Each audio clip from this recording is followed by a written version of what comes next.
story tyrant here. Plot versus character. If you have a great example that's helped you, I'd love you to put it in the comments. If you can, either a book or a YouTube channel, try to, if possible, with a link so that people can just connect to it. I have an issue with the verses because you can't have character versus plot or plot versus character in a good story, because plot brings out the character and character drives the plot forward. It's like this coin. Here in Canada, this is a toonie. It's equivalent of a $2 bill. My question is, which side of the toonie is the valuable side? Which side could I grind off so that only the valuable side was left? Which is the more important side? Well, you say you're being silly, story tyrant. You can't do that with a dollar bill. You can't do that with paper money. You can't do that with coinage, because neither side is more important than the other side. It takes the two sides of the bill for it to be a legal piece of tender, financial tender. That's true. Well, the same is for plot and character. You can't separate them.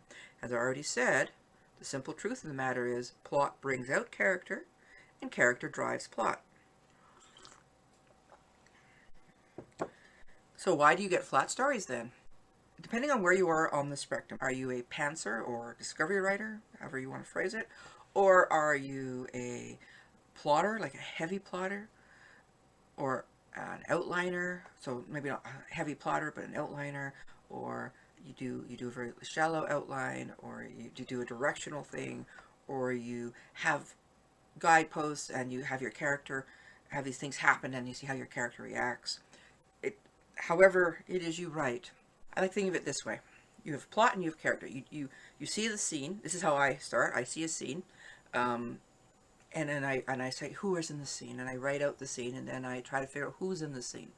So then I'm creating a character, and sometimes I immediately move to backstory. Other times I don't. When I'm doing my mysteries, I usually start with the crime, build the why is this crime being committed, and then I try to figure out a reason that isn't, what's the term? It's not a common reason. So I try to figure out a good reason that's unique. Okay, if you're a plotter and you say, okay, I have this plot of all these things I want to have happen. Well, my argument to plotters is nothing should be written in stone. And my argument to character writers, to pantsers, is you need to be willing to go back and rewrite scenes, get rid of scenes, start over. I'm going to start with pantsers. And you decide, okay, I would like this character to go and to do the following 5 things. It's a road trip. They have to get to this place and they have to deposit this check, or their parents lose their home, or the orphanage is lost, something. And off they go. Now, the point of the plot is to show us the truth of their character, and is to force them to grow as a character. So you throw things at your character, like, I don't know, an alien invasion, an earthquake, whatever, to make the character, force the character out of their comfort zone, and to force them to grow and change in some way, hence the character arc. This then moves you forward. Oh, you say, but wait, what about serialized mysteries where the main lead hardly ever changes? I mean, they might change over a 20-book series, but they're tiny little changes. They're not huge, and they're mostly... Okay, so even in those stories, you have some character growth or change. What usually happens in those kind of stories is you explore a theme, an idea, or an emotional state via the characters that your lead interacts with. And depending on who your lead is, where they are in their life, what's going on in their life, you will play with their understanding of this. They become the, because they're the viewer in essence. They're the POV, right? So they're how the reader experiences this. So maybe they agree with how someone deals with it, or they don't agree. Like your most common one would be a detective who someone gets murdered or killed, or something is stolen, and they're trying to figure out what's going on. And they may agree that yes, so-and-so was a bad person, but did they really deserve to be killed? Or there's something there that gets explored. You see how maybe 2 different or 3 different people handle the same situation, and you explore it through the story that way. And the character arcs, the changing characters, are those that our POV is interacting with. They're the ones going through the big life change. With your other characters, what you're dealing with is the character arc, they themselves, and we live their character arc and their change through their eyes.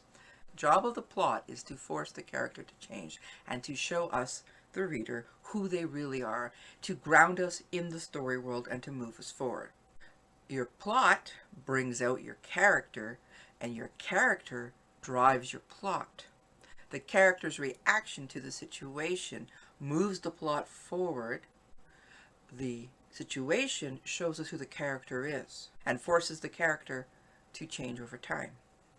This is why I get very confused when people say it's character versus plot.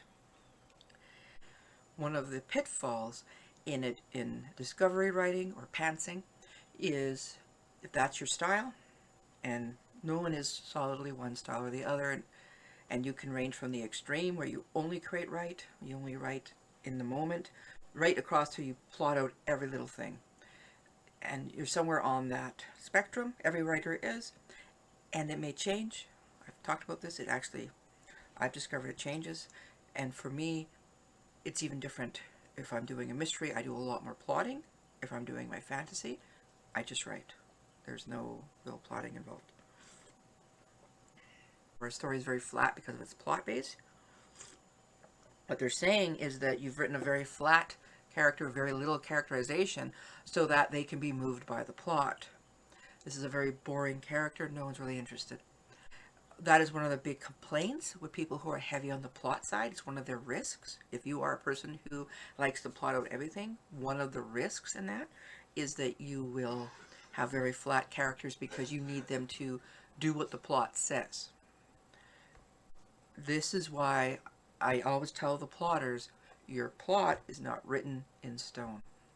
Have your high points, say yes, these have to happen, but then how you get there, you need to adjust it for the character. The character should be driving the story forward, and the plot should be bringing out the character. So for most of my plotters who are heavy into plotting, they have to work on character development. For people who I'm working with who are heavy into discovery writing, and they say, oh, you don't understand, I write 700 pages to end up with 150. I have to delete everything else. It's useless. First off, I'm always horrified when people delete anything, having lost several novels due to computer crashes and other issues. I am like, including, I don't know if people know this, but your USBs after 2 years are pretty much unreliable. Sometimes after only a few months are unreliable, so you should be checking them regularly, and don't count on these as your backup. They're not as reliable as floppies, and they're not as reliable as other forms. Always do backups. Always do backups.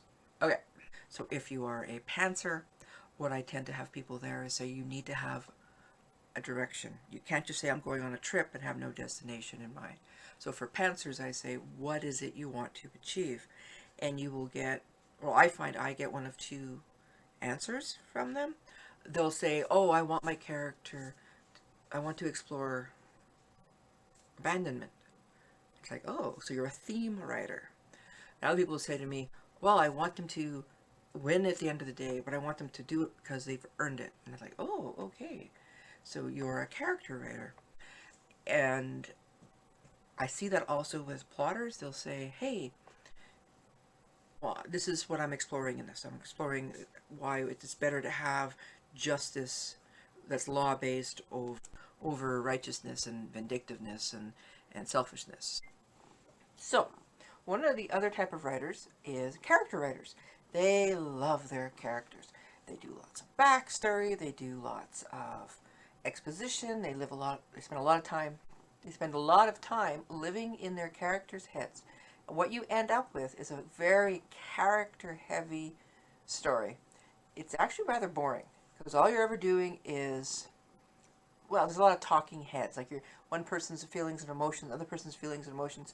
You lum there, Oscar. Hey, Oscar, do you lum? Okay, so it can be very, very exhausting spending all this time in these characters' heads and nothing is happening. Literally, nothing. The story is not moving forward. This is known as a character heavy story. And people go, I wish there was more happening. The story just seems like it's not moving. Because it literally, can I put you down? Can I put you down? Can we not go there?